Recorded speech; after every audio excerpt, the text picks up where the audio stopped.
Octubre de 1916.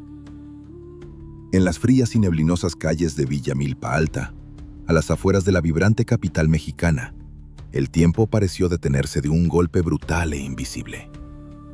Una sombra densa y pesada descendió sobre la comunidad, tragándose las voces, los pasos y el aliento de decenas de pobladores en una sola noche sin retorno. Durante décadas, los registros oficiales de la época mantuvieron una quietud sepulcral, catalogando aquel oscuro suceso simplemente como un rutinario procedimiento de pacificación territorial, una nota al pie en los inmensos libros de la historia. Pero los antiguos muros de piedra, las calles empedradas y los fríos vientos del sur de la ciudad guardaban un eco distinto, un susurro ahogado por el pánico que se negó a desaparecer con el paso de las generaciones. Hasta el día de hoy, el vacío desgarrador dejado por aquellos que jamás volvieron a cruzar el umbral de sus casas sigue resonando, implacable, en la memoria profunda de todo México. Es el fantasma de un expediente que muchos en el poder quisieron borrar, pero que la tierra misma se encargó de exhumar lenta y dolorosamente. Si quieres saber cómo los valientes investigadores mexicanos enfrentaron este muro impenetrable de encubrimiento y finalmente revelaron la verdad oculta detrás de uno de los silencios más densos de nuestra historia, suscríbete ahora mismo a este canal, activa las notificaciones y déjame en los comentarios el nombre del próximo caso insondable que quieres escuchar. Para comprender la magnitud clínica de lo que ocurrió aquella fatídica noche, es imperativo trasladarnos mentalmente al escenario exacto de los hechos, analizando el terreno con la fría objetividad de un investigador de campo. Villa Milpa Alta, a principios del siglo XX, era un remanso de tradiciones muy arraigadas. Una geografía marcada por la agricultura local y el ritmo extremadamente pausado de sus humildes habitantes. Situada de manera estratégica en las grandes elevaciones del sur del inmenso Valle de México, la pintoresca localidad poseía una tranquilidad visual que contrastaba ferozmente con la enorme inestabilidad política que sacudía de manera violenta al resto de la nación. Sin embargo, esa misma y particular posición topográfica la convirtió en un punto de interés sumamente crítico para las estrictas fuerzas de control gubernamental de la época. Los habitantes de Milpa Alta no eran grandes estrategas, eran enormes familias enteras. Simples campesinos, pequeños comerciantes, ancianos y niños cuya única y genuina preocupación diaria era la buena cosecha y la fe inquebrantable. Pero la pesada maquinaria de la sospecha gubernamental es verdaderamente implacable y totalmente ciega a la inocencia civil. Y cuando los fríos ojos de las autoridades centrales se posaron sobre este tranquilo enclave, el destino final de toda la comunidad quedó rápidamente sellado en un acta silenciosa que absolutamente nadie fuera de los altos mandos pudo siquiera leer a tiempo. Casi un siglo después de aquel trágico incidente, un moderno equipo multidisciplinario conformado por destacados historiadores, meticulosos antropólogos forenses y brillantes analistas de archivos históricos decidió tratar este capítulo sumamente oscuro no como un simple texto escolar del pasado, sino como un verdadero caso frío en la actualidad. Una investigación criminal y exhaustiva de un enorme evento oculto a plena vista de toda la sociedad mexicana. En los lúgubres, silenciosos y polvorientos pasillos del Gran Archivo General de la Nación, los decididos investigadores comenzaron de inmediato su meticuloso rastreo documental. Revisar viejos expedientes clasificados de más de 100 años de absoluta antigüedad requiere invariablemente la inmensa paciencia de un experimentado perfilador psicológico y la aguda visión pericial de un detective altamente experto. Cada documento amarillento encontrado, cada telegrama marchito y cada frío reporte militar mecanografiado fue tratado de manera inmediata y profesional como una valiosa evidencia primaria totalmente inalterable. La difícil misión del equipo era clara y sumamente contundente para todos: reconstruir cuidadosamente la compleja cadena cronológica de los misteriosos eventos de aquel fatídico mes de octubre y encontrar pacientemente las enormes grietas lógicas en la estricta y blindada coartada oficial impuesta por el poderoso Estado de aquel entonces. El primer obstáculo monumental con el que se toparon los asombrados investigadores en este complejo peritaje histórico fue la abrumadora y sospechosa uniformidad de los antiguos registros gubernamentales. La supuesta versión oficial, celosamente resguardada en los pesados folios, presentaba un escenario táctico asépticamente perfecto ante los ojos del público. Según estos burocráticos documentos oficiales, las fuerzas de la jurisdicción en turno llevaron a cabo una simple y justificada inspección preventiva, un rápido operativo de aseguramiento sumamente riguroso, diseñado exclusivamente para incautar peligroso material ilícito en la zona y mantener pacíficamente el estricto orden social establecido. El sofisticado lenguaje utilizado en dichos reportes era gélido, calculadamente institucional en todo momento, desprovisto de cualquier detalle humano u orgánico que pudiera encender accidentalmente las alarmas legales de algún estricto auditor externo. Se hablaba superficialmente de peligrosos individuos procesados administrativamente por reprobables actos contra la estabilidad nacional, de una veloz intervención rápida, sumamente limpia y estrictamente apegada a los más altos protocolos de seguridad nacional. Para un ojo inexperto y conformista, el impecable expediente era absolutamente intachable e incuestionable de principio a fin. Sin embargo, para los astutos especialistas forenses, esa aterradora perfección narrativa era precisamente la primera gran señal de alerta en el tablero. La enorme pieza faltante que extrañamente no encajaba en el gigantesco rompecabezas de la evidencia histórica recopilada.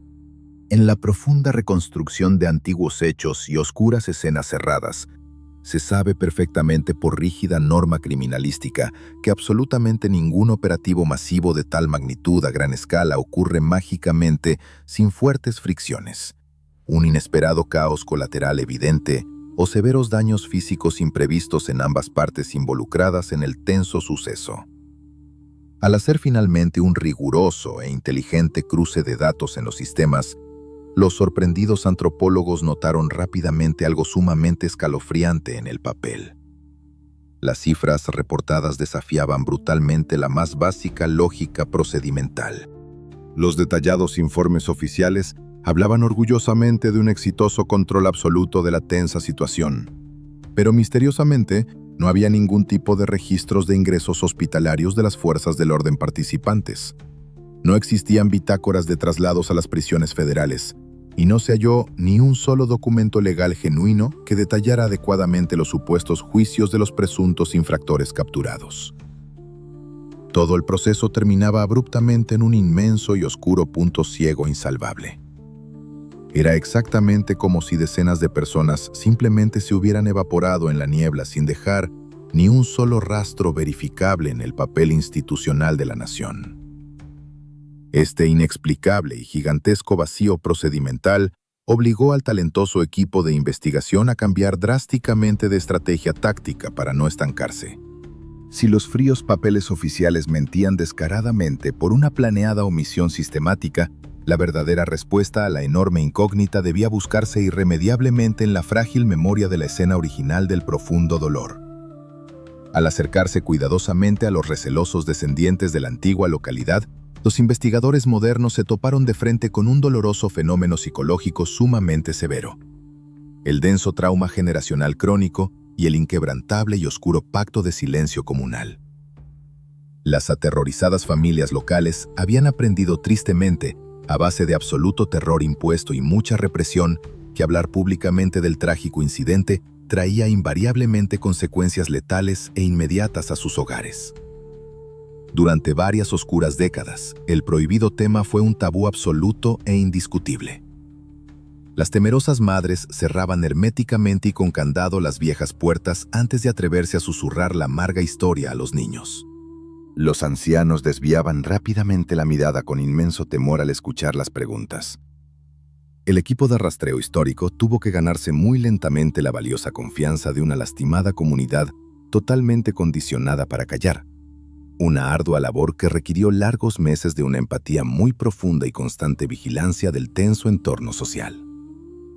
Antes de que los nerviosos lugareños hablaran formalmente frente a las modernas grabadoras de los peritos, los investigadores hallaron fortuitamente una prueba circunstancial verdaderamente devastadora y contundente en los densos censos poblacionales de la década siguiente al oscuro suceso. Al realizar un exhaustivo y matemático análisis demográfico, Las frías gráficas arrojaron una anomalía terrorífica e imposible de ignorar por la rigurosa ciencia estadística. En los difíciles años posteriores a 1916, la población masculina de Villa Milpa Alta sufría una caída libre vertiginosa. Un inusual desplome estadístico sumamente abrupto que absolutamente ninguna enfermedad endémica, desastre natural o migración laboral masiva podía justificar bajo ningún concepto demográfico aceptable. Faltaba, literal y matemáticamente hablando, una generación entera de hombres fuertes y vitales en el antiguo pueblo. Este sombrío y revelador hallazgo demográfico funcionó a la perfección como una fría cámara de seguridad retrospectiva.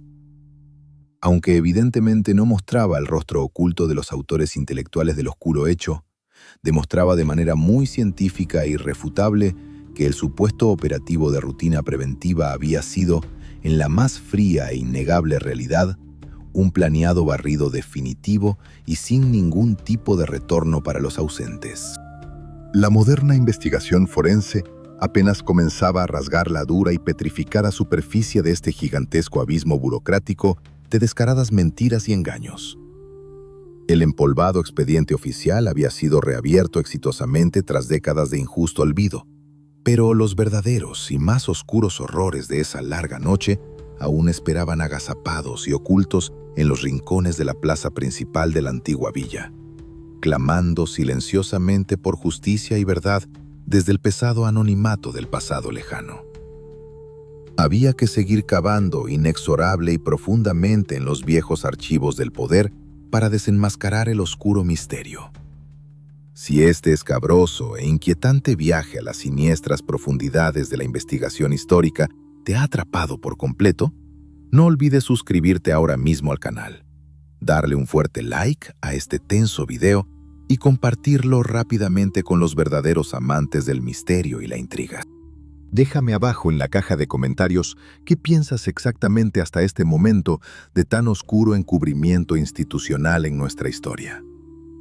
En el próximo y revelador episodio, analizaremos detenidamente y con una estricta lupa forense los cuestionados reportes militares específicos y descubriremos las escalofriantes grietas argumentativas que firmaron, con su propio puño y letra, los inalcanzables altos mandos encargados de silenciar el turbio asunto. El implacable reloj de la investigación histórica continuaba su marcha inexorable, adentrándose cada vez más en las gélidas sombras burocráticas del pasado. Para el tenaz equipo de analistas, el siguiente paso lógico y estrictamente necesario en la rigurosa cadena de custodia de la memoria era diseccionar, con absoluta precisión quirúrgica, la compleja anatomía de la mentira institucional. La evidencia principal de esta fase descansaba sobre una mesa de metal frío, bajo la luz blanca y esterilizada de la sala de preservación del Archivo Central. El reporte oficial de operaciones fechado el 16 de octubre de 1916. Este amarillento documento, sumamente frágil al tacto, pero pesadísimo en su oscuro significado legal, representaba la columna vertebral de la enorme coartada estatal. Era el testimonio mecanografiado que buscó afanosamente, durante más de un siglo entero, justificar lo injustificable ante los ojos cerrados de una nación vulnerable. Al observar detalladamente el folio bajo las enormes lupas de aumento, los peritos en grafoscopía y análisis documental se concentraron primero en las firmas responsables que avalaban el rígido informe. Al calce del papel, trazadas con una tinta oscura que el implacable paso del tiempo no logró borrar por completo, descansaban las imponentes y firmes rúbricas del coronel Pedro J. Almada y del poderoso general Joaquín Amaro. En el estricto organigrama militar y político de la época, estos dos resonantes nombres definitivamente no pertenecían a simples oficiales de bajo rango o novatos asustados en el inestable terreno de las operaciones. Eran figuras de altísima jerarquía, estrategas calculadores de mano sumamente dura, cuyas decisiones de escritorio moldeaban irreversiblemente el destino de comunidades enteras con un simple y rápido movimiento de pluma. La presencia de sus firmas en el documento no era un mero trámite administrativo de rutina, sino una brutal declaración de autoridad absoluta. Un sello inquebrantable que transformaba instantáneamente cualquier acción unilateral en una supuesta verdad jurídica incuestionable para la prensa y la sociedad civil. Los investigadores modernos, aplicando técnicas avanzadas de perfilación psicológica institucional, comenzaron a desmenuzar meticulosamente el frío lenguaje empleado en el extenso parte operativo. El texto oficial, redactado con una aséptica y escalofriante distancia emocional, describía el suceso en la apacible Villa Milpa Alta como un exitoso, rápido y estrictamente necesario procedimiento de control territorial. Según la narrativa fabricada por el alto mando, las fuerzas del orden habían ingresado tácticamente a la zona con el único propósito de restablecer la paz comunitaria, enfrentando valerosamente a un supuesto grupo numeroso de opositores organizados que ponían en grave riesgo la estabilidad gubernamental de la región entera. El perturbador informe detallaba, con una precisión matemática que resultaba aterradora para los criminólogos modernos, la rápida detención de 116 individuos sospechosos. El antiguo documento los clasificaba fríamente como sujetos altamente hostiles, infractores procesados en el mismo lugar de los hechos mediante rigurosos juicios sumarísimos de carácter estrictamente extraordinario. Sin embargo, la línea más oscura del expediente, la evidencia documental exacta que heló por completo la sangre de los historiadores y antropólogos presentes, indicaba de manera tajante que a 46 de estos detenidos se les había aplicado de manera inmediata la pena más alta, el castigo definitivo e irreversible. Un viaje sin retorno dictado al calor del momento.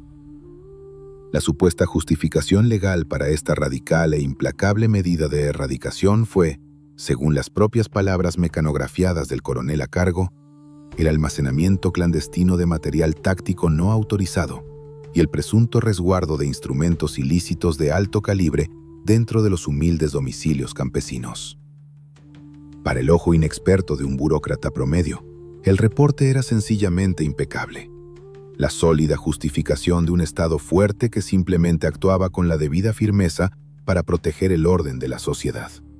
Pero los modernos y astutos sabuesos de la historia sabían perfectamente que en la investigación forense de un suceso de esta enorme magnitud, el diablo siempre se esconde agazapado en los pequeños detalles estadísticos que la coartada oficial olvida cubrir.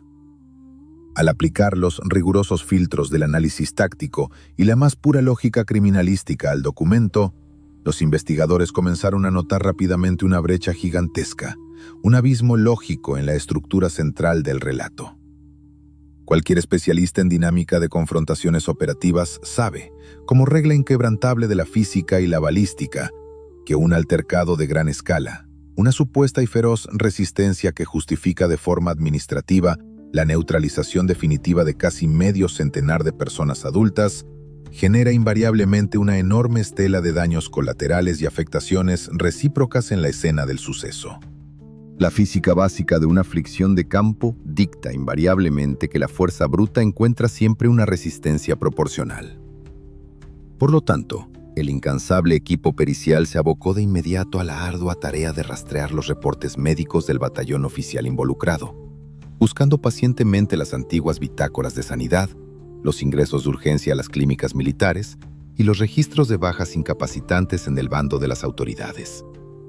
Si la heroica versión del coronel Almada era remotamente cierta, sus nutridas filas debieron haber sufrido un impacto físico y táctico considerable tras enfrentar de golpe a más de 100 individuos supuestamente pertrechados, sumamente hostiles y altamente peligrosos. Durante semanas enteras de minucioso escrutinio, revisaron largas listas de nómina, viejos archivos de hospitales castrenses y antiguos despachos de pensiones por invalidez. El resultado final de este profundo cruce de datos forenses fue verdaderamente paralizante y desmoronó por completo, en cuestión de segundos, la heroica narrativa del documento oficial sellado. La gigantesca anomalía estadística brillaba con una claridad espeluznante y acusadora en las pantallas de los modernos investigadores.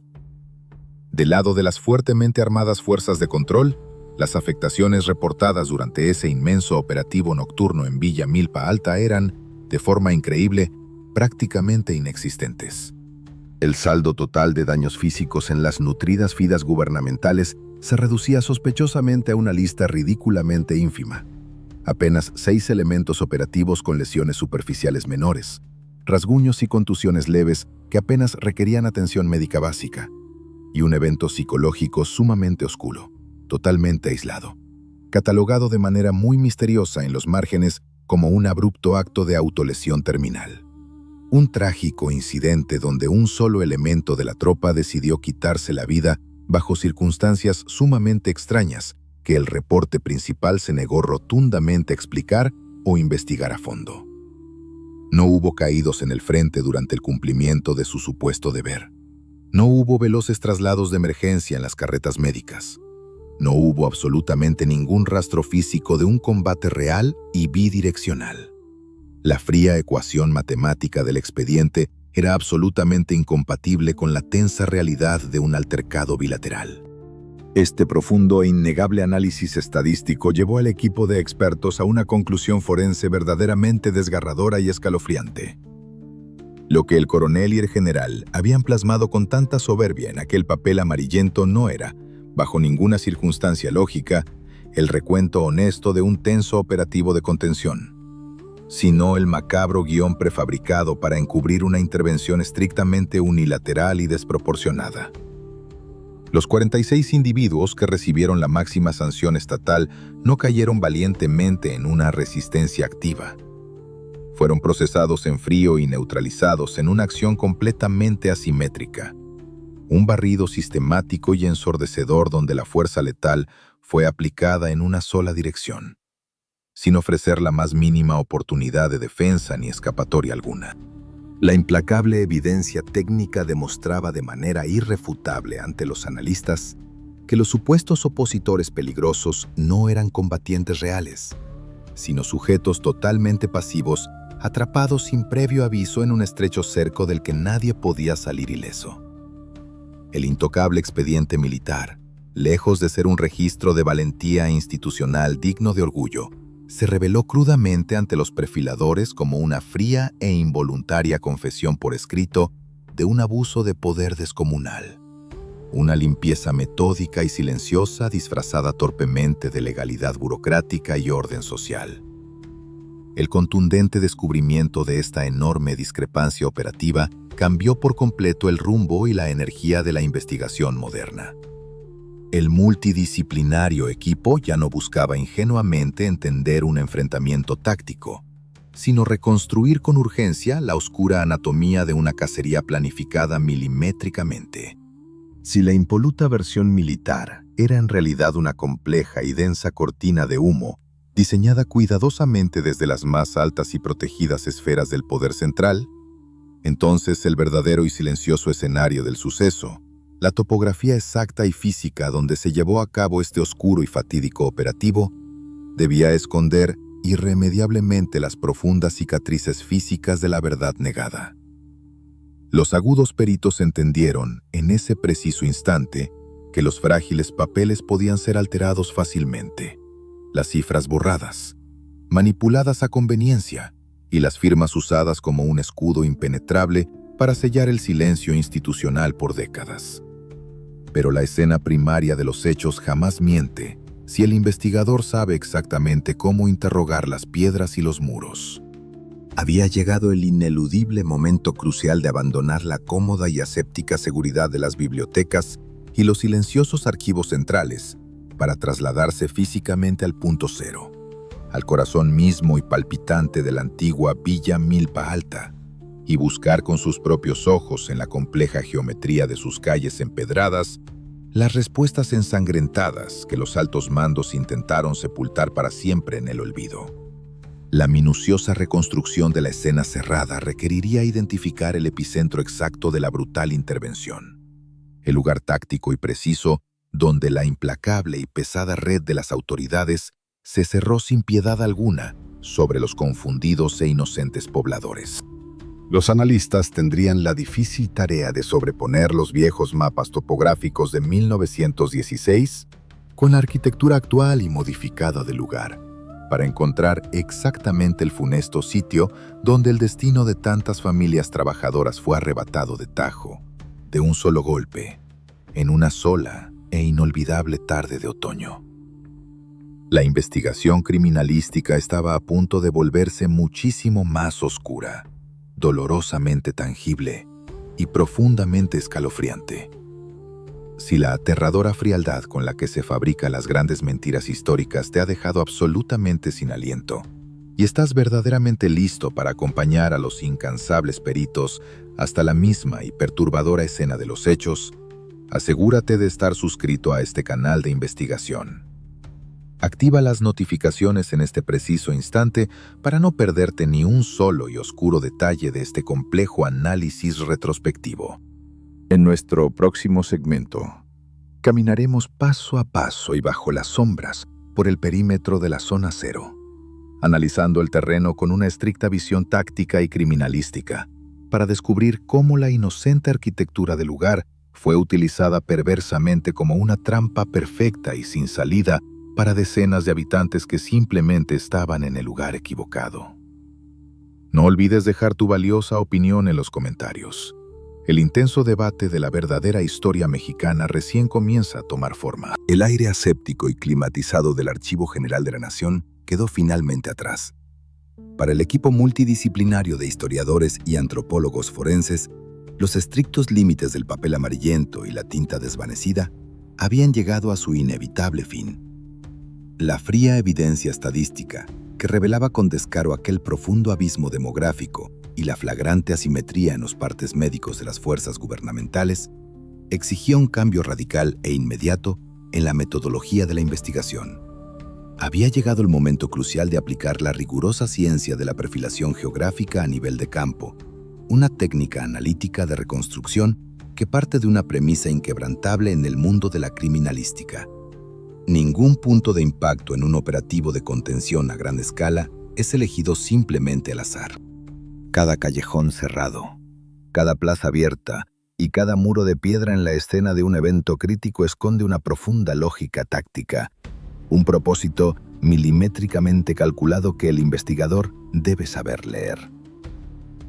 Los peritos empacaron su equipo de análisis y se trasladaron físicamente al sur de la ciudad, hacia el frío y brumoso terreno de Villa Milpa Alta, dispuestos a interrogar a la arquitectura misma del lugar para desentrañar la mecánica exacta de aquella noche sin retorno. Al sobreponer cuidadosamente los frágiles planos topográficos de 1916 sobre las modernas cuadrículas de mapeo satelital, la brújula forense del equipo comenzó a gravitar de manera inevitable hacia un epicentro espacial indiscutible.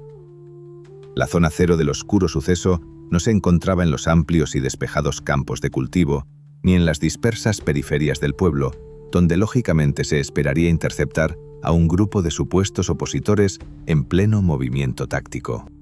El riguroso análisis espacial reveló que el núcleo absoluto de la intervención gubernamental se concentró en un cuadrante sumamente específico, urbano y neurálgico. Un estrecho cruce de calles conocido históricamente por los antiguos lugareños como El Chapitel. Esta particular intersección, ubicada de manera sumamente estratégica en la esquina diametralmente opuesta al extenso atrio de la parroquia principal de la villa, se convirtió rápidamente en el foco central de la reconstrucción planimétrica. Los investigadores marcaron el punto rojo en sus tableros transparentes, cruzando con precisión líneas de visión y ángulos de aproximación táctica, tratando de entender exactamente qué hizo de esta coordenada geográfica el lugar idóneo para ejecutar un procedimiento de control poblacional tan desproporcionado e implacable. Para comprender a fondo la escalofriante brillantez operativa detrás de esta selección territorial, los analistas tuvieron que estudiar con detenimiento la antigua morfología urbana de la localidad. El Chapitel definitivamente no era una simple esquina de tránsito fluido. Era, por su propia e inalterable naturaleza arquitectónica, un embudo de piedra casi perfecto. Rodeado celosamente por altísimos muros de densa roca volcánica y estrechos callejones empedrados que dificultaban enormemente cualquier desplazamiento acelerado o evasivo, el lugar funcionaba a la perfección como una trampa de contención natural. Desde la estricta perspectiva táctica de la dinámica de multitudes, cualquier contingente armado que lograra posicionar de manera sigilosa a sus elementos en las escasas bocacalles de salida, obtendría de manera instantánea y simultánea el control perimetral absoluto sobre cualquier grupo masivo de personas aglomeradas en el centro. No había rutas de escape lateral disponibles, no existían puntos ciegos de cobertura visual para evadir la dura inspección, y los altos muros funcionaban como una barrera sorda que rebotaría hacia el interior cualquier eco de desesperación. Quien dominara los accesos principales a El Chapitel dictaría irremediablemente el destino final de todo aquel que pisara ese sombrío cuadrante. La asimetría de poder estaba plenamente garantizada por la propia e inocente disposición de las calles. Sin embargo, la inamovible topografía era apenas la mitad de la oscura ecuación elaborada por los altos mandos desde sus escritorios en la capital. El crucial factor cronológico, el cálculo exacto e implacable del tiempo, fue la pieza clave que terminó de revelar la profunda frialdad psicológica del diseño operativo en el terreno. La exhaustiva revisión de los antiguos calendarios gregorianos y los añejos reportes eclesiásticos de la zona confirmó un dato que erizó la piel de todos los perfiladores presentes. El tenso clímax del suceso comenzó a gestarse sigilosamente la fresca mañana del domingo 15 de octubre. En una comunidad rural con un arraigo tradicional e inquebrantable, el domingo jamás fue un día de actividades dispersas. Era el sagrado momento de la congregación masiva y absoluta. El experimentado analista de conducta del equipo concluyó rápidamente que las fuerzas de control gubernamental no tuvieron que organizar costosas, lentas e ineficientes redadas casa por casa, ni buscar desgastantemente a sus supuestos objetivos en el inmenso laberinto de la montaña. Utilizaron cínicamente la fe, la inocente rutina comunitaria y el simple repique de la campana de la iglesia como el cebo más efectivo y silencioso imaginable. Las autoridades sabían con absoluta y gélida certeza matemática que la inmensa mayoría de la población masculina, cientos de familias completas y desarmadas, se reunirían voluntariamente en un solo punto de convergencia al mediodía. La reconstrucción mental de los agudos eventos en esa estricta línea temporal es sencillamente asfixiante para cualquier investigador. Imagina el fatídico escenario con la frialdad objetiva de una cámara de vigilancia colocada en lo alto del antiguo campanario. El extenso servicio dominical finalmente concluye. Las pesadas y enormes puertas de madera de la parroquia mayor se abren de par en par, liberando paulatinamente un flujo constante, pacífico y relajado de inocentes feligreses. Fuertes hombres de campo, ancianos de pasos lentos, mujeres devotas y niños pequeños corriendo por la plaza. La inmensa multitud comienza a descender lentamente por las escalinatas del atrio parroquial, dirigiéndose por pura inercia topográfica hacia la principal salida natural del complejo. Una ruta que desemboca directa e inevitablemente en el embudo de El Chapitel. Pero la densa telaraña de contención estatal ya había sido tejida en el más absoluto y ensordecedor de los silencios matutinos. Mientras la vulnerable comunidad oraba pacíficamente en el oscuro interior del templo, los numerosos elementos operativos habían tomado firmes posiciones de ventaja táctica superior en cada una de las pequeñas arterias viales circundantes. No hubo resonantes gritos de advertencia. No se leyeron protocolos de autoridad a través de megáfonos. No existió oportunidad alguna para el mínimo diálogo preventivo. El rígido cerco institucional se cerró de golpe, como una pesada y oxidada puerta de acero cayendo a plomo sobre las espaldas de la población. Cuando los primeros pobladores de la primera fila notaron con asombro la densa e impenetrable barrera de severos uniformes, bloqueando por completo las únicas vías de escape, el pánico comenzó a filtrarse de manera sorda, rápida e invisible entre la inmensa multitud atrapada en el centro. El diseñado embudo de piedra empedrada cumplió su fatídico propósito a la más estricta perfección geométrica. La enorme masa de gente se detuvo en seco, chocando entre sí, comprimiéndose dolorosamente en la cerrada esquina de El Chapitel, totalmente incapacitada física y espacialmente para avanzar un solo metro o retroceder hacia la sagrada seguridad de la iglesia. En este asfixiante punto de no retorno, la supuesta operación de rutina preventiva descrita pacíficamente en los empolvados reportes militares se desenmascaró brutalmente como un rápido y oscuro proceso de selección fría y metódica. Bajo la pesada sombra de los muros de roca volcánica, comenzó la separación forzada e irreversible de los presentes. Las grandes familias fueron fracturadas en un abrir y cerrar de ojos. Las autoridades en la escena no buscaban líderes insurgentes ni sofisticados estrategas opositores. La gigantesca redada absorbió indiscriminadamente a los varones atrapados en la red, desde jóvenes inexperimentados apenas en la pubertad, hasta hombres exhaustos en el ocaso absoluto de sus vidas. La maquinaria institucional, amparada totalmente en su evidente superioridad numérica y su perfecta ventaja posicional, ejecutaba su protocolo de aseguramiento masivo con una eficacia mecánica y verdaderamente aterradora, asegurando bajo estricta vigilancia que absolutamente ninguno de los civiles señalados pudiera evadir el inminente proceso extraordinario que les aguardaba en la penumbra. Parados exactamente en ese mismo y frío vértice empedrado un siglo después, con las libretas de campo en mano, los peritos investigadores modernos no podían evitar sentir el aplastante e invisible peso de la historia cayendo súbitamente sobre sus hombros. La brillante luz del sol de la tarde actual no lograba, bajo ninguna circunstancia, disipar la densa y helada sombra conceptual que aún cubría la esquina de El Chapitel. La minuciosa lectura del terreno táctico había confirmado plenamente las peores sospechas forenses de la investigación.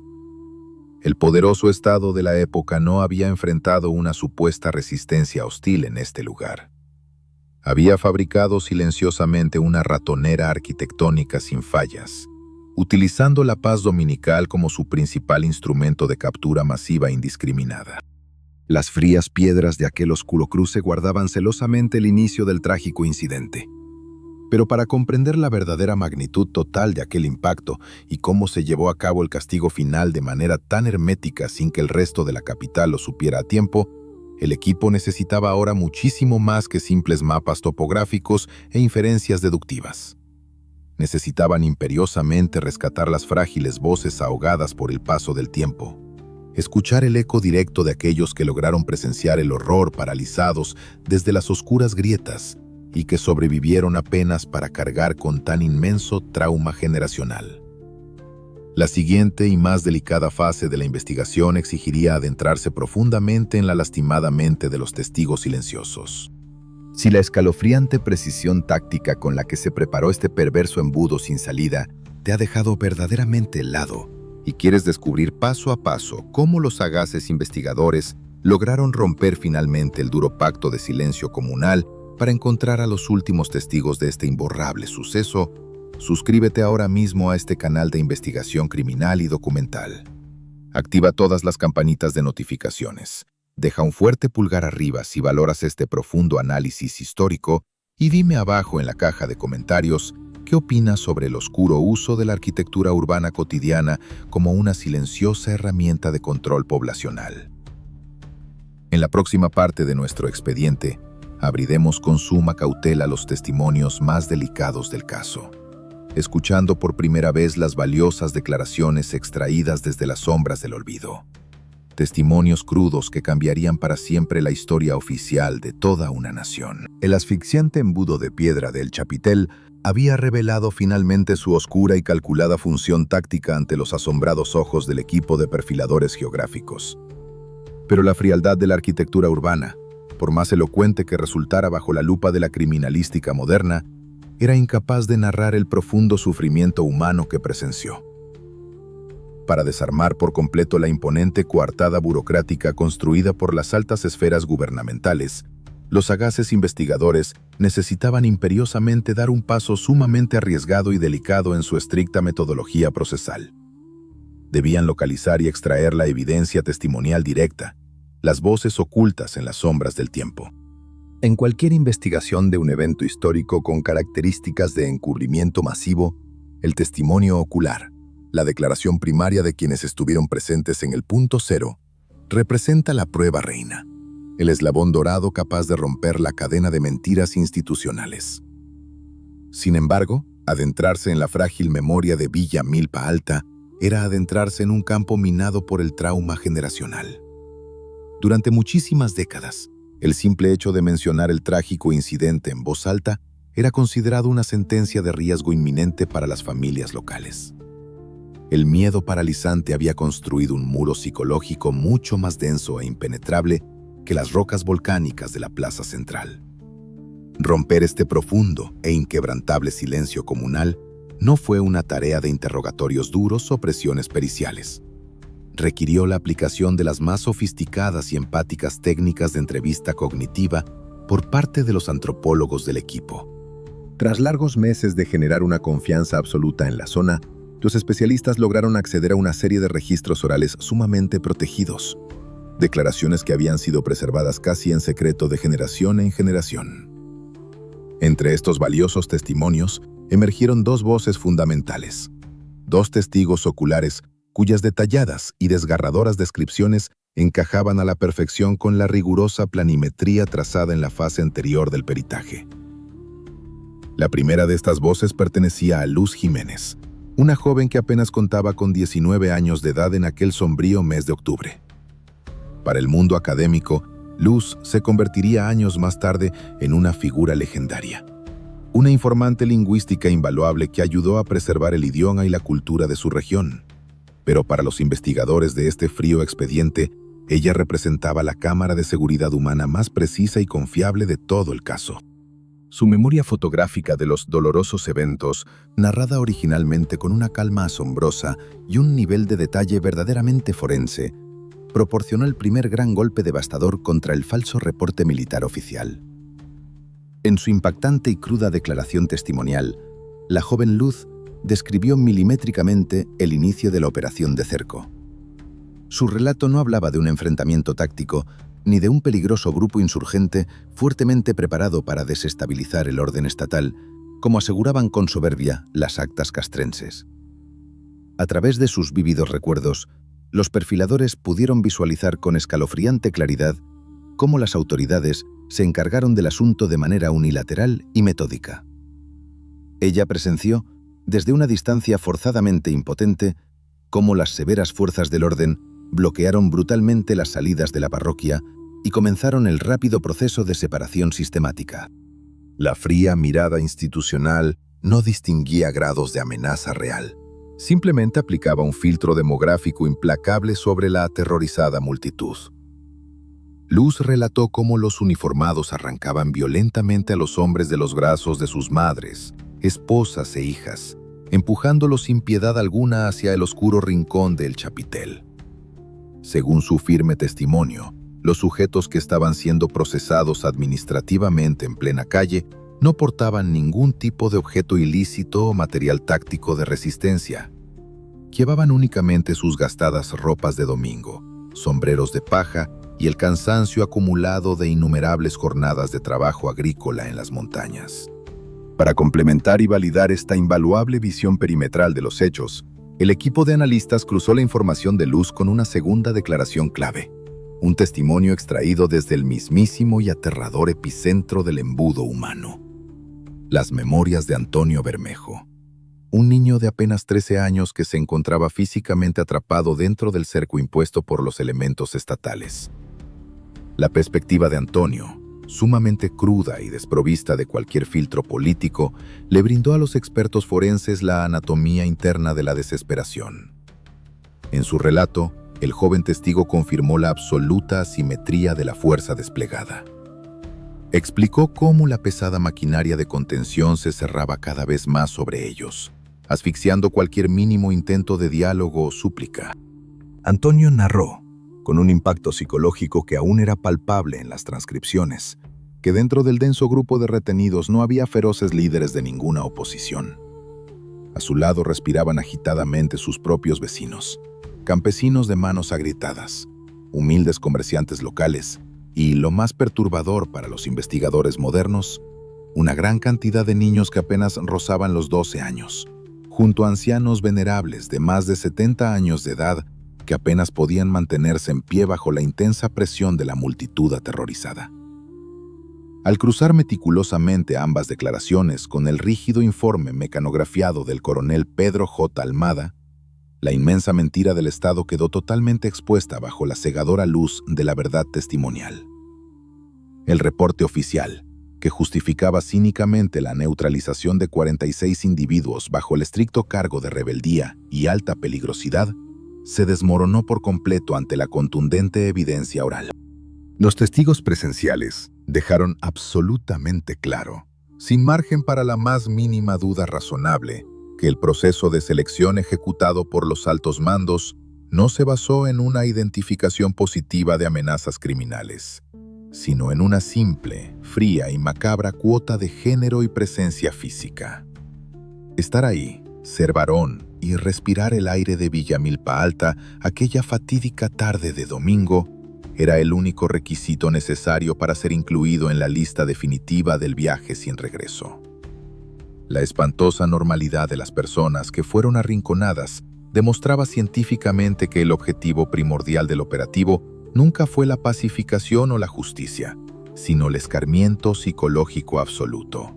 Una demostración de poder estatal diseñada para sembrar un terror imborrable en el corazón mismo de la comunidad, utilizando a inocentes pobladores como simples mensajes humanos para el resto de la turbulenta nación.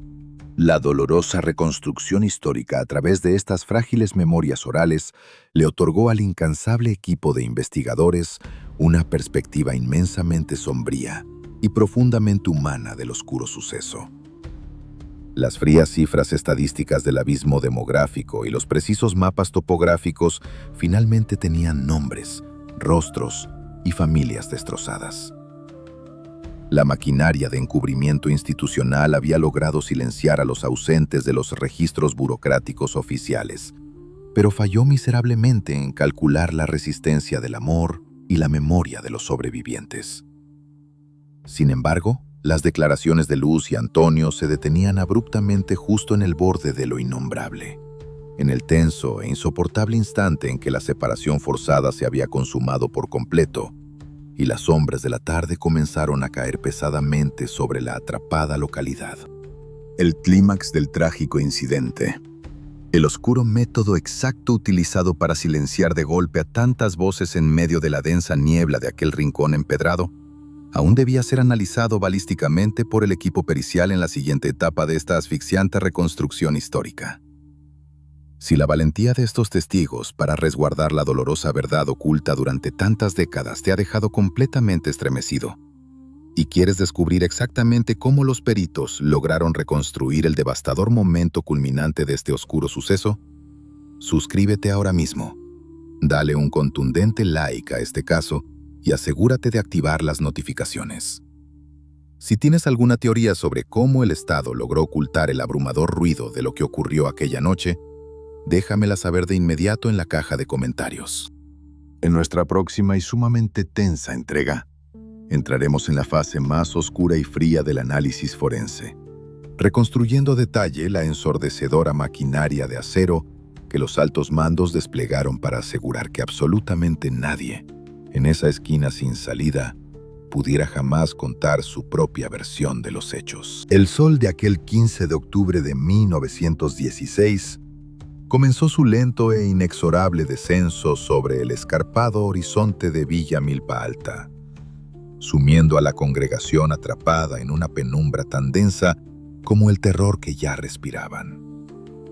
Para el equipo contemporáneo de investigadores forenses, el análisis minucioso de los testimonios orales de Luz y Antonio había proporcionado la indispensable anatomía emocional del cerco gubernamental. Pero la ciencia criminalística exige invariablemente una corroboración física, una huella material e innegable que sustente definitivamente el peso abrumador de la memoria humana. Fue entonces cuando los meticulosos peritos en criminalística de campo y los expertos en trayectorias de alto impacto dirigieron su aguda y especializada mirada retrospectiva hacia las mudas y frías estructuras de El Chapitel. Al aplicar modernas técnicas de reconstrucción espacial y un exhaustivo análisis forense sobre los antiguos muros de dura piedra volcánica que rodeaban celosamente el embudo táctico, los especialistas comenzaron a aislar y documentar una serie de anomalías estructurales sumamente perturbadoras. No se trataba del desgaste natural provocado por más de un siglo de inclemencias meteorológicas en la montaña y de simples cuarteaduras producto de la conocida inestabilidad sísmica de la región central. La dura superficie empedrada revelaba, bajo la estricta lupa de la perfilación criminal, Un patrón escalofriante de impactos mecánicos de altísima velocidad. Cicatrices profundas e irregulares que contaban la más fría, objetiva y silenciosa de las verdades históricas. La lectura balística de estos profundos cráteres incrustados en la roca volcánica desveló de tajo una cruda realidad operativa que dejó al equipo de analistas completamente paralizado y sin aliento. Las marcas de impacto peritadas en el estrecho cruce de calles no correspondían, bajo absolutamente ninguna lógica matemática o táctica, al uso de equipamiento estándar de infantería básica o a los primitivos dispositivos de repetición manual que comúnmente portaban las tropas de contención de la época durante sus supuestas labores de patrullaje preventivo. La impresionante densidad de las muescas encontradas en la piedra, la furiosa y concentrada agrupación de los daños estructurales y el severo ángulo de incidencia de las ráfagas calculadas meticulosamente por los modernos ordenadores, apuntaban de manera directa e irrefutable hacia el letal despliegue táctico de maquinaria pesada de acero de ráfaga continua. Las intocables altas esferas gubernamentales no habían enviado a sus elementos operativos a un simple y pacífico proceso de aseguramiento.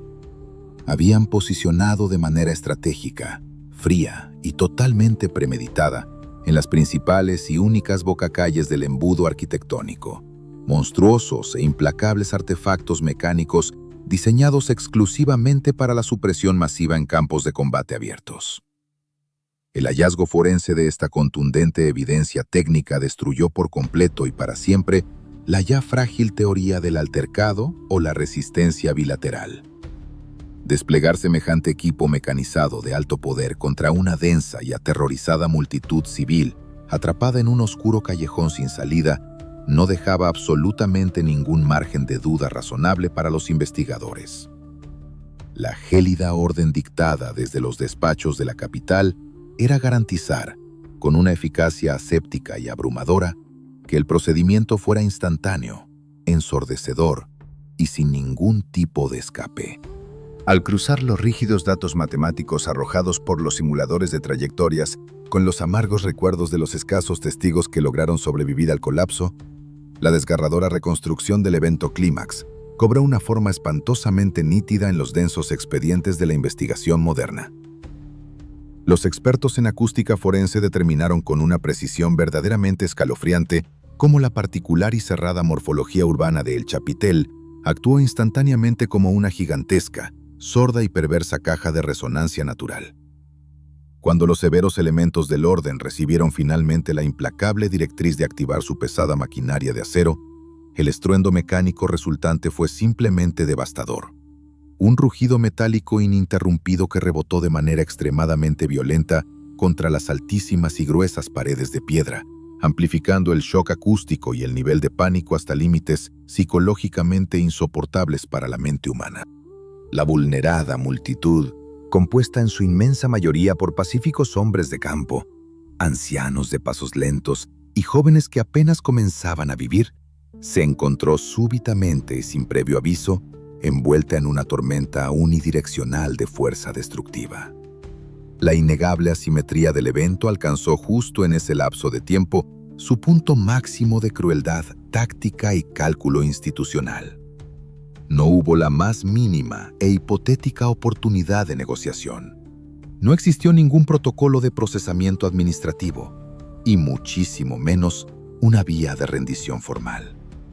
El trágico incidente se consumó de manera abrumadora en cuestión de breves y eternos minutos, bajo una densa e insoportable nube de polvo de piedra, humo denso y el inmenso dolor físico de una comunidad entera que veía totalmente impotente cómo su frágil destino era dictaminado de golpe por el frío peso de la autoridad.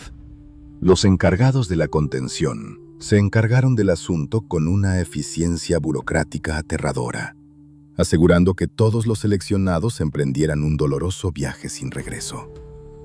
Sin embargo, mientras el espeso polvo de la minuciosa reconstrucción digital lograba sentarse finalmente en las brillantes pantallas de los laboratorios analíticos, surgió súbitamente una nueva e inmensa discrepancia estadística que obligó a los perfiladores a cuestionar severamente la verdadera escala de la mentira dictada por el gobierno.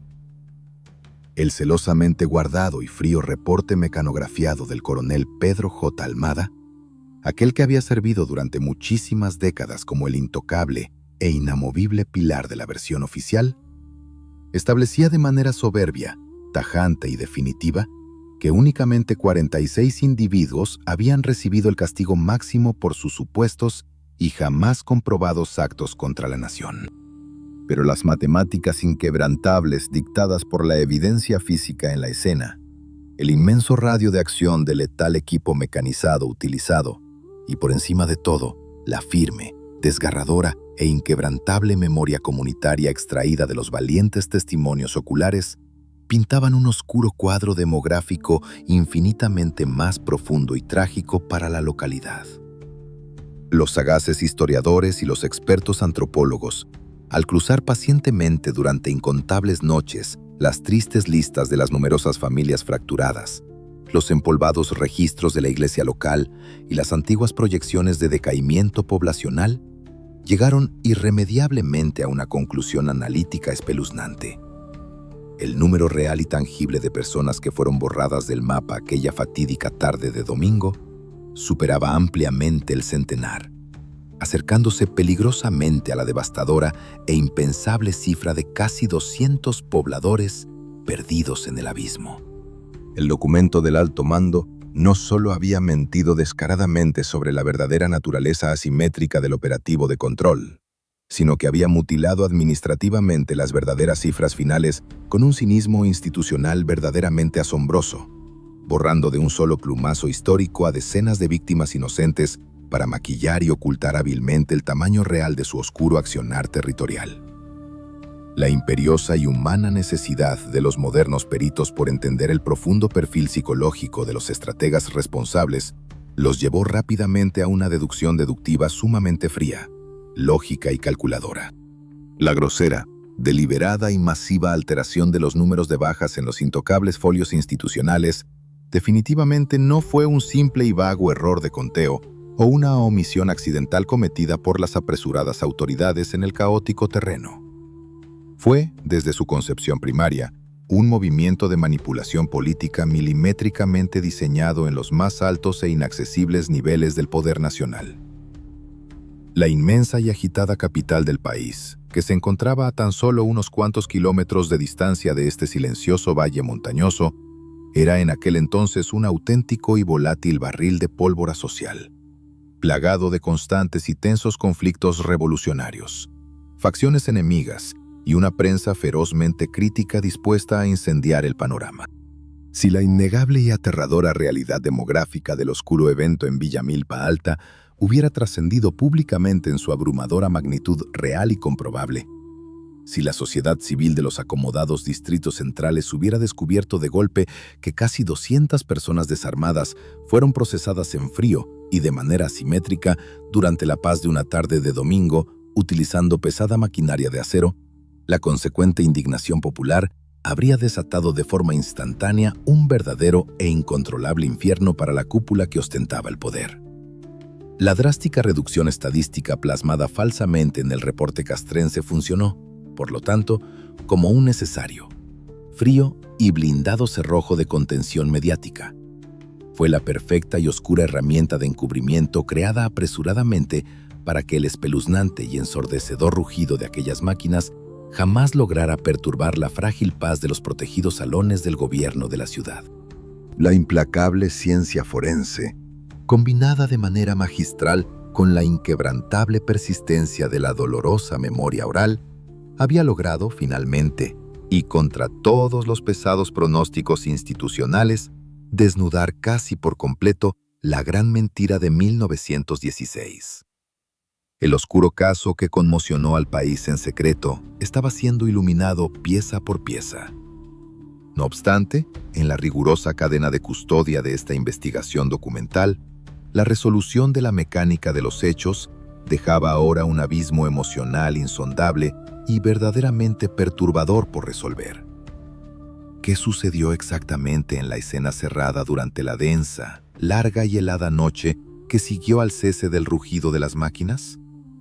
¿Cómo logró una comunidad severamente amputada, habitada ahora casi exclusivamente por madres desoladas, viudas y niños huérfanos, gestionar las inmensas consecuencias físicas dejadas en el centro mismo de su pueblo por el aplastante peso del Estado represor. Si la revelación de estas contundentes pruebas analíticas y la aplastante frialdad del encubrimiento oficial te han dejado la sangre verdaderamente helada, y quieres acompañar a nuestro incansable equipo de perfiladores forenses hasta las más profundas e insospechadas sombras de la secuela de este suceso histórico, no olvides suscribirte ahora mismo a este canal y activar inmediatamente la campana de todas las notificaciones. Déjame en la caja de comentarios qué opinas sobre la metódica utilización de informes de autoridad falsificados como arma de silencio. En la próxima parte de este oscuro y atrapante expediente criminalístico, analizaremos bajo una estricta lupa de antropología forense el desgarrador e inhumano proceso que las valientes familias tuvieron que enfrentar solas en medio de la oscuridad total, cuando las fuerzas del orden simplemente dieron media vuelta y la implacable y fría noche cubrió finalmente la tragedia. El ensordecedor rugido mecánico de la pesada maquinaria de acero finalmente se extinguió, siendo reemplazado por un silencio tan denso, antinatural y profundo que parecía haber absorbido el alma entera de Villa Milpa Alta. Para el exhaustivo equipo multidisciplinario de perfiladores analíticos y antropólogos, la meticulosa reconstrucción de este gélido expediente no podía concluir simplemente con el cese del operativo de contención en la zona urbana. En el oscuro y complejo mundo de la criminalística de campo y la arqueología forense, el verdadero peso de un suceso de esta enorme magnitud se mide en la abrumadora evidencia física y conductual que queda rezagada en la escena cerrada una vez que las fuerzas institucionales se retiran por completo del perímetro. La implacable maquinaria burocrática del poderoso Estado había cumplido con su sombría misión de silenciar de un solo golpe a decenas de pobladores inocentes. Pero la desgarradora secuela material, la cruda e inimaginable gestión de las pesadas consecuencias inmediatas, recayó de manera brutal y exclusiva sobre los frágiles hombros de quienes lograron sobrevivir milagrosamente a aquel trágico incidente. Los modernos investigadores, guiados estratégicamente por los antiguos registros demográficos y los frágiles testimonios orales, se adentraron en el estricto análisis de las siguientes 48 horas posteriores al violento evento, descubriendo un panorama que desafiaba cualquier límite conocido de resistencia humana y psicológica. Segundos detallados y modernos análisis de la dinámica criminal de los hechos y la cuidadosa reconstrucción de la estricta línea de tiempo procedimental, tras la rápida neutralización táctica en el estrecho embudo de El Chapitel, las autoridades al mando no procedieron con los debidos protocolos de levantamiento o el correcto procesamiento de la escena intervenida. En un acto de calculada y despiadada frialdad institucional, diseñado de manera específica para maximizar el terror absoluto y el escarmiento en la vulnerada comunidad vecinal, las fuerzas del orden establecieron un férreo e impenetrable cordón de seguridad permanente alrededor del cruce empedrado. Los oscuros reportes recuperados y analizados por el equipo pericial sugieren fuertemente que a las desconsoladas familias se les prohibió terminantemente, bajo durísimas amenazas tácticas, acercarse al oscuro epicentro del suceso. Durante un día entero y una noche inmensamente larga y gélida, los ausentes, aquellos valiosos hombres, ancianos y jóvenes, que habían emprendido forzosamente su prematuro viaje sin regreso, fueron abandonados en la fría intemperie, bajo la helada y densa brisa de la montaña, expuestos intencionalmente como un doloroso y mudo mensaje del abrumador poder estatal. La tensión emocional y física acumulada en los fríos límites del perímetro era sencillamente insoportable para los analistas. Las modernas ciencias del comportamiento criminal catalogan hoy en día esta despiadada táctica operativa de retención sistemática del duelo como una de las formas más extremas y devastadoras de tortura psicológica comunitaria, una densa extensión invisible pero profundamente destructiva del operativo inicial que las intocables altas esferas gubernamentales autorizaron fríamente desde la total comodidad de sus lujosos despachos. Cuando finalmente se levantó el pesado cerco de vigilancia y las rígidas tropas uniformadas comenzaron su ordenado, indiferente y silencioso retiro estratégico hacia la inmensa capital del país, el devastado tejido social de Villa Milpa Alta se encontró súbitamente de frente con un abismo logístico y humano sin precedentes en su longeva historia. Al cruzar matemáticamente los fríos datos antropológicos con los dolorosos relatos verbales preservados en el tiempo, los investigadores forenses documentaron cómo la estructura demográfica primaria del pueblo había sido amputada casi de tajo.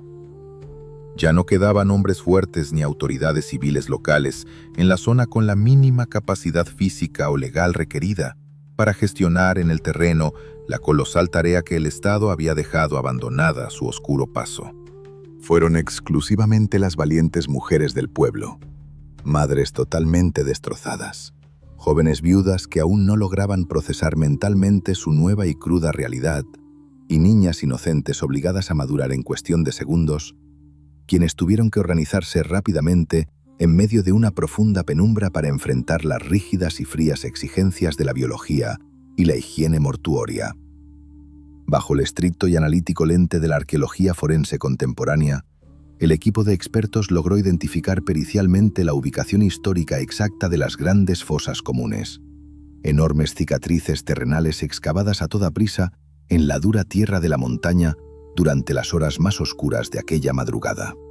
Sin las herramientas técnicas adecuadas para el arduo trabajo, guiadas de manera precaria únicamente por la tenue luz de las improvisadas antorchas y totalmente cegadas por el dolor inmenso, estas fuertes mujeres cavaron pacientemente en el silencio más absoluto, aterrorizadas de manera constante ante la inminente posibilidad de que el poderoso contingente gubernamental decidiera regresar abruptamente por las sombras para terminar de tajo el duro trabajo iniciado horas antes. La meticulosa lectura de esta macabra e inolvidable escena cerrada desde una perspectiva puramente forense y profundamente etnográfica reveló detalles físicos que partieron el corazón de los analistas e investigadores más fríos y experimentados del equipo pericial. En la ausencia absoluta de recursos funerarios básicos, de pesados ataúdes de madera o incluso de la remota posibilidad de llevar a cabo con calma los antiguos y complejos ritos religiosos que dictaban sus arraigadas costumbres comunitarias centenarias, las desconsoladas viudas recurrieron instintivamente a los elementos materiales más íntimos de su valiosa identidad cultural, con el único fin de brindar una última, rápida y desesperada muestra de dignidad humana a sus caídos.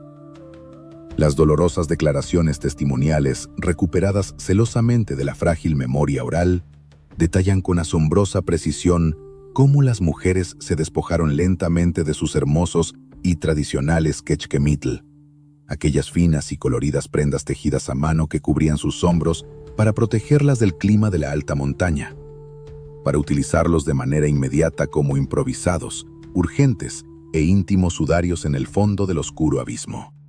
En las frías e implacables profundidades de aquellas grandes fosas comunes, los lastimados rostros de aquellos que fueron procesados sin piedad alguna en la esquina del pueblo fueron cubiertos delicada y respetuosamente con estas emblemáticas telas regionales, un instante antes de que la pesada y oscura tierra del sur los reclamara de manera irreversible para siempre.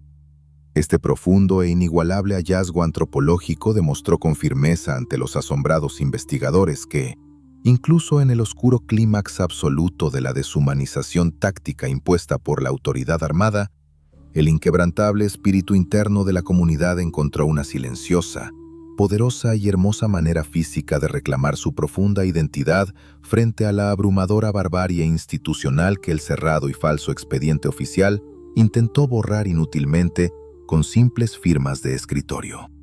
Sin embargo, a nivel criminológico y psicosocial, el oscuro trauma generacional gestado por el inmenso peso de la tierra húmeda sobre aquellas múltiples fosas comunes funcionó como el punto de quiebre definitivo e irreparable para la psicología colectiva de la localidad entera.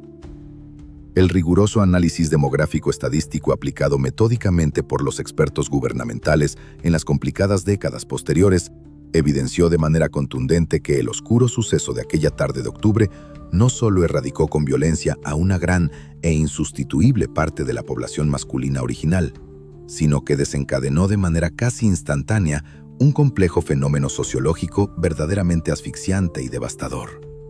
Un masivo, veloz y silencioso éxodo poblacional. El inmenso pánico residual instaurado en la psique comunitaria, alimentado de manera constante por el inquebrantable y asfixiante temor de que las implacables fuerzas de control gubernamental volvieran a ejecutar sorpresivamente una brutal medida de contención y aseguramiento similar, forzó a las familias sobrevivientes de la zona a tomar la más amarga y difícil de las decisiones territoriales. Empacaron rápidamente a escondidas sus escasas y frágiles pertenencias vitales. Cerraron con pesados candados oxidados las enormes puertas de madera de sus antiguos hogares familiares y abandonaron de manera irreversible sus fértiles tierras de cultivo, emprendiendo una desesperada huida sin rumbo en medio de la densa niebla nocturna. La vibrante Villa Milpa Alta, que alguna vez fue un bullicioso, pacífico y alegre remanso en el sur de la extensa Ciudad de México, se transformó casi de la noche a la mañana, por pura inercia del terror de Estado, en un espeluznante pueblo fantasma. Un enorme vacío arquitectónico habitado única y exclusivamente por el helado viento montañoso y el doloroso y pesado recuerdo constante de los ausentes. Este profundo decaimiento urbano registrado en los antiguos censos nacionales funcionó como la última prueba material definitiva para los modernos perfiladores, demostrando de manera contundente y sumamente científica que las verdaderas consecuencias históricas de un operativo completamente asimétrico jamás terminan con el último y frío rugido táctico emitido en el terreno. Se extienden implacablemente a lo largo de incontables y lastimadas generaciones, modificando para siempre la geografía humana y el alma misma de una nación herida. La incansable, meticulosa y profundamente profesional investigación de este complejo y frío expediente histórico estaba a punto de alcanzar finalmente su inevitable, justo y trascendental desenlace documental. El poderoso muro de contención del silencio institucional, construido hábilmente con la firme tinta de reportes militares falsificados y el pesado miedo prolongado de toda una comunidad, finalmente se había agrietado por completo y para siempre bajo la incesante, lógica y dura presión de la verdadera ciencia criminalística. La avanzada arqueología forense de campo y el innegable valor testimonial de aquellos escasos individuos que se negaron rotundamente a olvidar en las sombras. Si la inquebrantable y desgarradora resiliencia de las valientes mujeres de este antiguo pueblo frente al inmenso terror del Estado y el exhaustivo trabajo pericial de estos perfiladores te han conmovido profundamente, no te puedes perder la impactante conclusión definitiva de nuestro relato investigativo. Suscríbete ahora mismo a este canal de Expedientes Oscuros. Activa absolutamente todas las campanitas de notificaciones para que no te pierdas el desenlace y comparte esta intensa crónica con todos los amantes del verdadero misterio. Déjame en la gigantesca caja de comentarios qué opinas sobre este devastador éxodo provocado y el profundo impacto de la alteración de la historia. En nuestra próxima y definitiva entrega, cerraremos por fin y para siempre el abrumador expediente de 1916, analizando con suma profundidad táctica las últimas grandes lecciones procedimentales que este inigualable caso histórico dejó marcadas con fuego en las entrañas de México, descubriendo juntos cómo la incansable búsqueda de la memoria forense finalmente logró derrotar al más oscuro de los olvidos gubernamentales. El pesado y denso polvo de más de un siglo de encubrimiento institucional comenzó finalmente a disiparse sobre los fríos escritorios del equipo multidisciplinario de investigadores. Tras exhaustivos meses de minucioso rastreo documental, reconstrucción planimétrica en la escena cerrada y un riguroso análisis de perfilación psicológica de las altas esferas del poder, el inmenso expediente del oscuro suceso ocurrido en Villa Milpa Alta en octubre de 1916 llegaba a su ineludible resolución pericial. La impenetrable y soberbia coartada gubernamental, cimentada durante muchísimas décadas sobre las gélidas firmas del general Joaquín Amaro y el coronel Pedro J. Almada, había sido desmantelada pieza por pieza, expuesta ante la inclemente y objetiva luz de la ciencia criminalística moderna como una de las más grandes y elaboradas fabricaciones históricas del país. Aquel amarillento reporte castrense que detallaba con aséptica frialdad un supuesto operativo táctico de contención rutinaria y la legal neutralización de 46 individuos altamente peligrosos, quedó reducido a lo que verdaderamente siempre fue: un falso y macabro guión literario redactado desde la comodidad de una lejana oficina capitalina para justificar lo absoluta e históricamente injustificable. La abrumadora evidencia forense había hablado en las sombras, y su gélido eco era verdaderamente ensordecedor. En la estricta y rigurosa cadena de custodia de la memoria nacional, el caso 1916 estableció un precedente investigativo totalmente fascinante y profundamente aterrador para los modernos analistas del comportamiento institucional. Demostró empírica y científicamente que las autoridades en turno pueden alterar fácilmente los registros burocráticos, falsificar con absoluto cinismo las complejas estadísticas demográficas e incluso utilizar el rígido sistema legal para procesar en frío a decenas de civiles inocentes, asegurando su viaje sin regreso mediante el aplastante uso de pesada maquinaria de contención militar. Sin embargo, el impecable equipo de antropólogos descubrió que existe una poderosa e indestructible cámara de seguridad que ni siquiera el más alto y protegido mando táctico puede apagar o manipular permanentemente: la profunda cicatriz del trauma generacional y la inquebrantable voz de la tradición oral comunitaria. Las valientes declaraciones, extraídas con suma cautela clínica de aquellos aterrorizados testigos sobrevivientes, como la joven Luz Jiménez y el pequeño Antonio Bermejo, funcionaron a la perfección como la prueba pericial definitiva, el irrefutable eslabón dorado que logró romper el pesado pacto de silencio impuesto por el terror. Ellos demostraron valerosamente que la dolorosa verdad de una localidad entera no puede ser sepultada permanentemente bajo el frío asfalto de la historia oficial, sin importar en lo absoluto cuántos pesados bloques de piedra volcánica o cuántas amenazantes y severas tropas de vigilancia perimetral se coloquen encima del oscuro epicentro de los innegables hechos. Al cerrar con reverencia y sumo cuidado las últimas carpetas de este asfixiante análisis retrospectivo, los peritos e investigadores no pudieron evitar sentir un prolongado escalofrío recorriendo sus espaldas. El oscuro y trágico incidente que se desarrolló en el asfixiante embudo empedrado del Chapitel no fue un lamentable error táctico de cálculo operativo, ni una desafortunada aflicción de campo que se salió de control. Fue una exhibición milimétrica, asimétrica y fríamente calculada de control poblacional.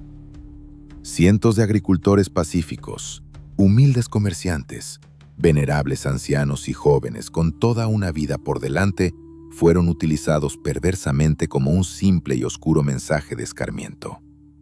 Fueron arrinconados estratégicamente aprovechando cínicamente su fe dominical, sometidos a un brutal proceso de selección administrativa relámpago, en el que el único y fatal requisito era estar físicamente presente, y finalmente silenciados por el abrumador estruendo de un mecanismo de acero diseñado exclusivamente para no dejar rastro verificable ni oportunidad de escape. La impensable crueldad institucional de abandonar la escena intacta, forzando a las vulnerables viudas y madres a gestionar la inmensa tragedia en la oscuridad más absoluta y a improvisar con sus prendas íntimas el último adiós en aquellas fosas comunes excavadas en la dura tierra, elevó este expediente a los más oscuros niveles del perfilamiento criminal de Estado. Hoy, el antiguo cruce empedrado de El Chapitel luce aparentemente tranquilo ante los ojos de cualquier transeúnte despistado que recorre el sur de la capital mexicana. La implacable erosión del tiempo y la moderna expansión urbana han intentado, de sutiles maneras, borrar lentamente las duras cicatrices balísticas incrustadas en aquellos gruesos muros. Sin embargo, para los analistas documentales y perfiladores geográficos que conocen a la perfección el peso oculto en este sombrío expediente, el aire en esa intersección sigue siendo inusualmente frío, pesado y melancólico.